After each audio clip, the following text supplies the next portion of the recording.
If you do this for 1 minute a day, I can guarantee it's going to save you so much time. You're going to strike the golf ball miles better and have way more control of the club face. And as a result of this, you're going to be hitting shots further and straighter. In this video, we'll be showing you exactly what this is, how this works, how you can apply this in your game to see instant results. So making our way up to the top of the swing, the first move down, if we were to open the club face on the way down and what we call extend this lead wrist position here and work our way down, we've got no choice but to jump out of our posture like this here with our arms and body, because as we rotate into impact, we've got no chance of squaring things up to the golf ball. So we've got to do a lot of reactions, poor reactions in the swing to bring that club back to neutral. And that's not going to give you a centered strike more often. That's not going to give you club face control at all. And if you're practicing this at the driving range, it's costing you big time. The first move on the way down needs to actually allow for this closure of the club face to take place, ensuring that we then rotate and promote more shaft lean, so the hands staying more ahead of the club face. That's going to promote a more consistent impact. And to achieve this, we've got to be able to learn how to get this movement here to take place as we make our way into the downswing. All I've just done is changed my wrist angle, so twisting my wrist and hand, get that club face where we want it. To apply this move in your golf game, let's start without a golf club. So taking your grip and setting up in your chipping posture, taking the what would be club, so taking the hands where the club would reach parallel to the ground. What you want to notice is your hands. Is your right palm facing towards the golf ball and ground, or is it facing more towards the sky? If it's facing more towards the sky, that's going to cause that lead wrist to extend this way and twist that way, and therefore open the club face. So we want to see that logo on our glove point more towards the golf ball and ground. So therefore, it's easier, I find, just teaching students the trail palm feels like it's doing. All I'm trying to make sure here is when I make my way into that parallel position, that right palm is facing towards the ball and the ground. And that's going to set the wrist in a great position to allow that club face to stay slightly more closed. So while I'm on the way through, I'm just holding this angle here. You can see I'm not allowing this release to take place on the way through. I'm just rotating and getting my chest to turn up towards the target, and I'm holding this angle that was set from the backswing position. So right palm set in position, you can grip it from there and then rotate through. Trying with both hands, set the position, rotate through. Let's take a club and start building this into the full swing then. So I'm going to start off with a 9-iron just because it's lighter, easier to use when doing this. Making a backswing up to the point of club reaching parallel to the ground, just like we were practicing with that chipping motion.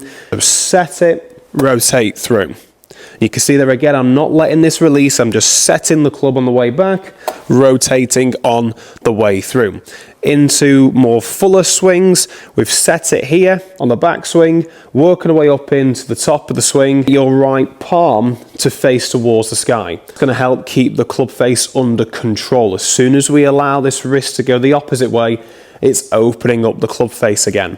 So from this point here, right palm is to ground and right palm working our way up to the sky. Working our way down, holding this angle through to this position here.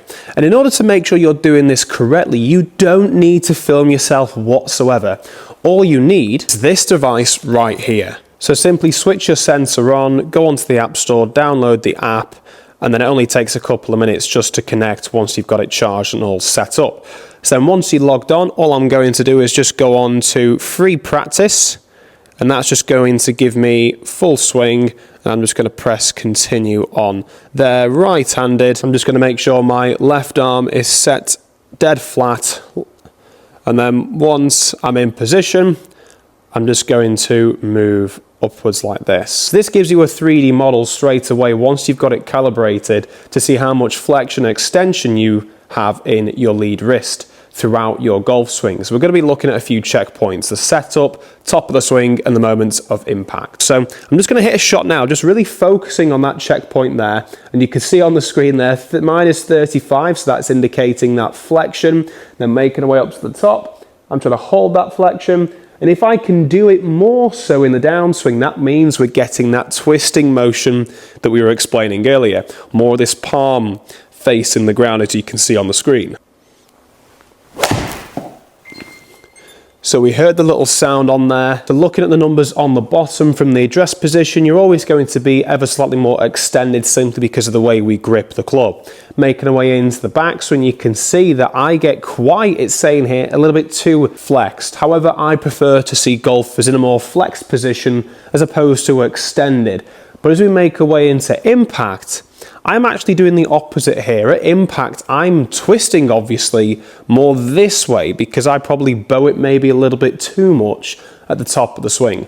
But like I mentioned, you're better off exaggerating it to try and get that movement on the downswing.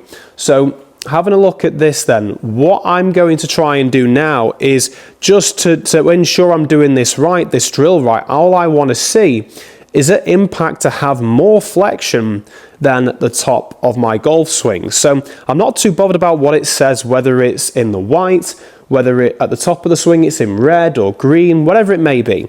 I'm not fussed about those. All I'm bothered about is seeing at impact more of a minus number than at the top of my golf swing. So I'm really going to exaggerate this one from the top and just really get this twisting motion here.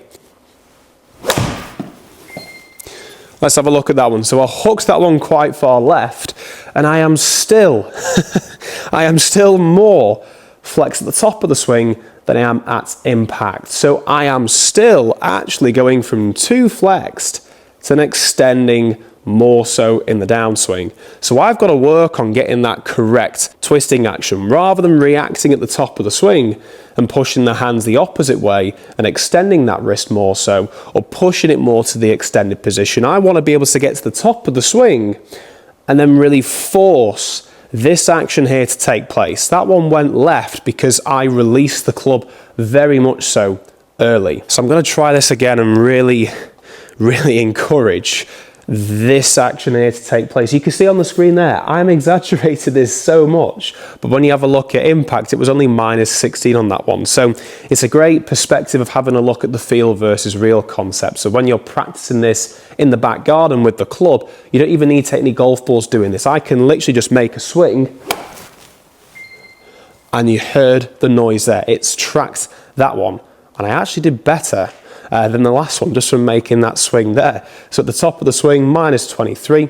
So that's in the flex position again. And then I was one more in the minus at impact. So in that flexed position. And I've got a nice ticket impact there as well. So that's good to see. Let's get one with the ball. So working my way up to the top of the swing, really exaggerating that right palm to ground.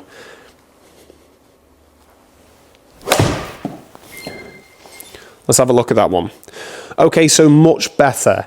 I was able to get more flex to impact as opposed to at the top of the swing. Minus 15 to minus 18, so I am performing this movement on the way down. To square things up at impact, to start seeing those golf shots go straighter, as opposed to drawing more to the left, I've got to be able to hold this angle for longer and rotate the body more so. As soon as we let this angle go, as we've got the club face closed, we've got to promote more shaft lean, and once the shaft lean's set, we've got to hold it for much longer, and that's much easier to do when you're swinging the club quicker. So I'm going to really get to the top of the swing, exaggerate this move, and rotate through as hard as I can. I'm going to turn my body this time and really try and close the face down at the same time. So getting that twist in motion to see if I can actually hit one a little bit straighter.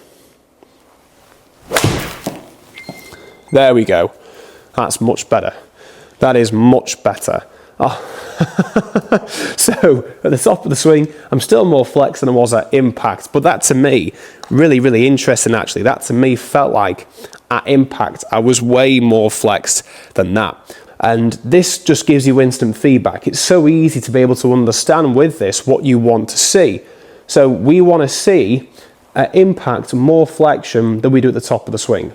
Dead simple. So there you have it. I can guarantee if you practice this for 1 minute a day at home using this, you're going to see instant feedback, instant results to help you improve your golf, rather than just hitting shot after shot at the driving range and not knowing why you're hitting that slice, not knowing why you're struggling to get decent contact with your irons. There'll be a link in the description below if you would like to check out more about this HackMotion product. You can get 5% off simply if you just click the link in the description below. So take a look at that, see what you think, because this device is like no other. It gives you instant feedback, tells you where you are, where you should be, so I'd highly recommend checking that out. And this video has been brought to you today by GX Golf, who do provide high quality golf clubs for a fraction of the price in comparison to its competitors on the market. Again, using the code here, Harry10, you can get yourself 10% off their golf gloves. The HackMotion, 5% off using the code Harry5, but that will come up again once you press the link in the description below. If you would like to see more videos with the HackMotion, me actually trying to get in the right position, seeing those green